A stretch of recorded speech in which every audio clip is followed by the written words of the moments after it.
Okay, for the training set, lesson 2, you're going to be doing the analysis of a poem by Randall Jarrell called Bird of Night, and the students are going to be writing a short paragraph with this one. So we'll go ahead and put bird in the search bar here. That's going to bring this up very quickly. There's the lesson with all the information. We'll go ahead and assign that. And here is the essay dashboard once again. You will be able to go through and see all the resources. There are some vocabulary, photos of owls, those sorts of things that you might want to share with your students. What I really like is if you scroll down past the criteria, there is a great set of lessons with graphics that show what makes a great paragraph. Now, this is something you could share in the classroom with your students, and this is just a great resource to kind of show all of the little gizmos and whiz bangs that EssayPop has to offer. But it's also a great lesson in and of itself on paragraph writing. This is sort of what it's going to look like when they're done with this particular paragraph. Now, in terms of setup, we are going to do, like the last assignment, we are going to enable assessments. And then in this case, we're going to go down and we're going to select short response.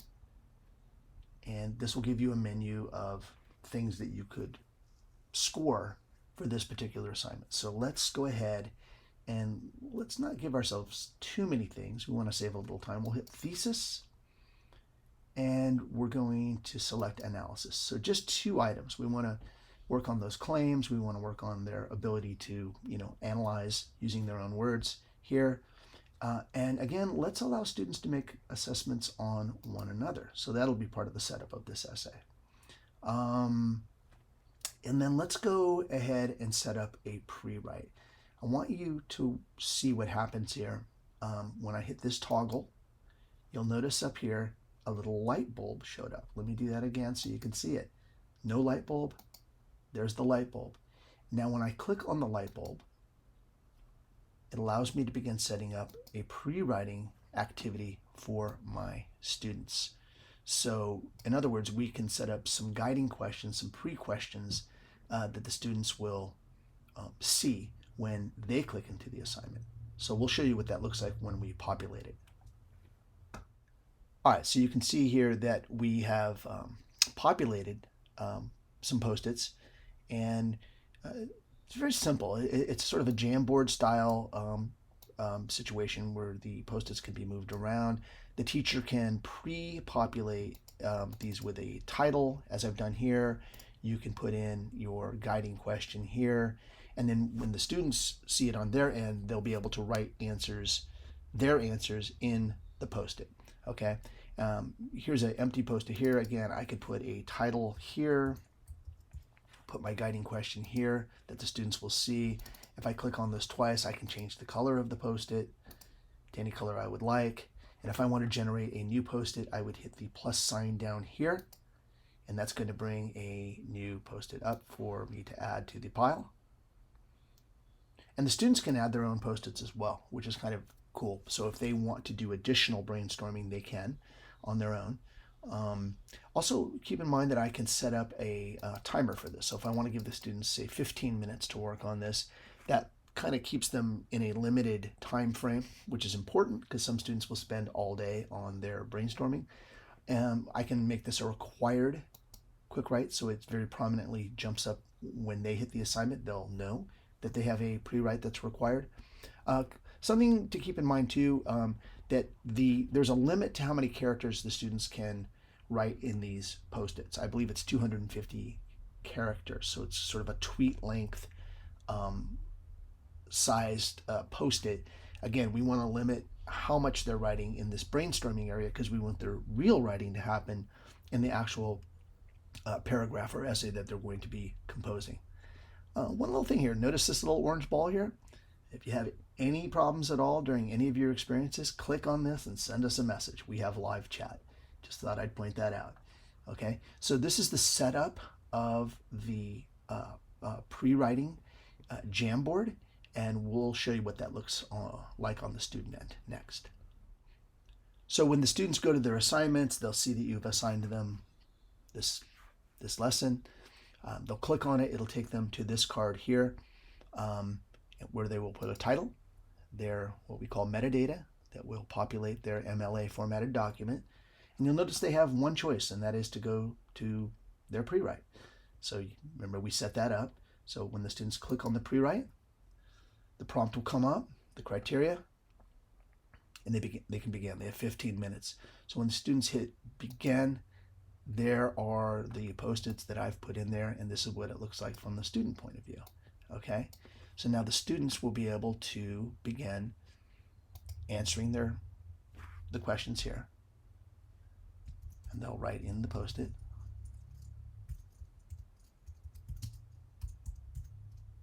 Okay, hopefully they write faster than I do, and they will be able to go through, and they'll have 15 minutes to answer each of the questions on the post-it here. Okay, again, they can add their own if they wish. It's up to them. They can always refer to the prompt here. I should mention also that anything they write in the post-it area is going to be showing up in the Hive so that other students can comment on the brainstorming as well as the writing itself. And it will also show up in their writing area, which I will show next. Okay, so my timer has run out. I've finished my post-its, and I've got my great answers to my guiding questions, and now I'm ready to move on to my writing. So I can hit start writing here, and that will take me to my writing area that we'll cover in a minute. But you'll notice here that when I go to my sidebar, that my answers to my post-its on my post-its are here color-coded, and I can always refer back to this when I am writing my essay. Also, when we get into the Hive, you'll be able to see, and the students will be able to see one another's brainstorming activities as well. So when they go into the Hive, they'll comment on, of course, the writing itself, but they can click on the light bulb and they'll be able to see one another's post-it answers and comment on those as well.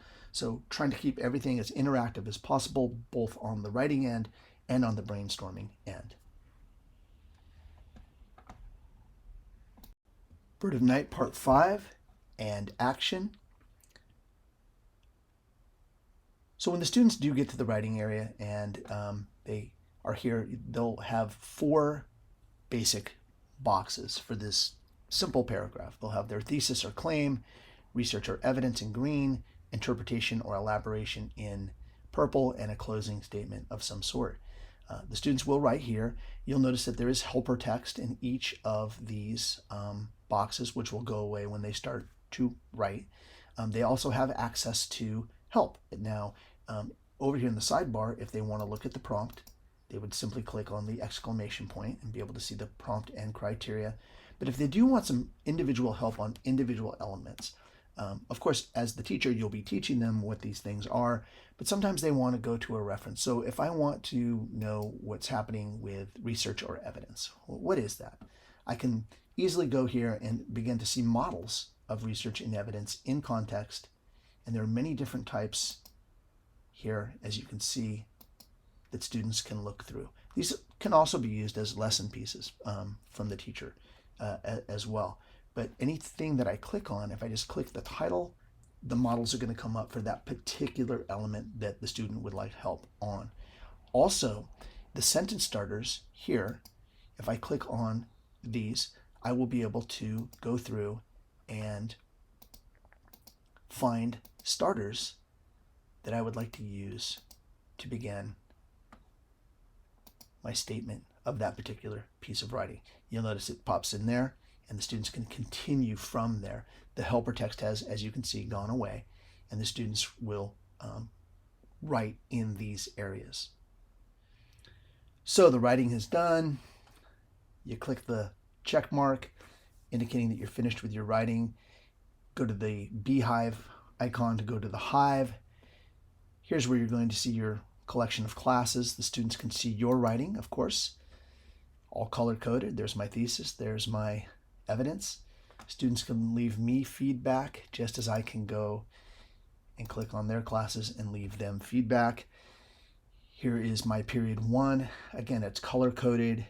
Kids in green have indicated that they're done. Kids in orange have not yet met the minimum word count. Kids in purple have exceeded the minimum word count, but are still working on it. And some students have their flags up, means they have some questions, so you might want to go to them first. Clicking on the students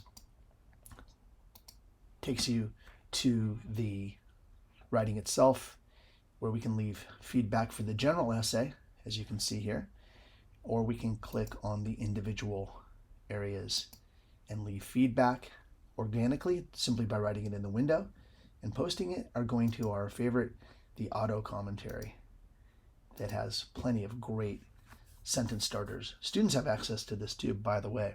Great way to learn how to become effective at giving feedback. Okay. When it's time to assess, we go to the assessment icon, the rubrics show up, and the areas that we have selected in the essay dashboard show up. And we can go through and quickly give a rubric score to our students and leave a comment if we wish. Auto commentary is available here as well to leave comments. Okay, so for this assignment, we have used the writing frames. We've used the pre-writing brainstorming Jamboard. We've done assessment, and we've once again used the Hive. So we're moving right along through the Nocturnals training set. Next up will be another quick write.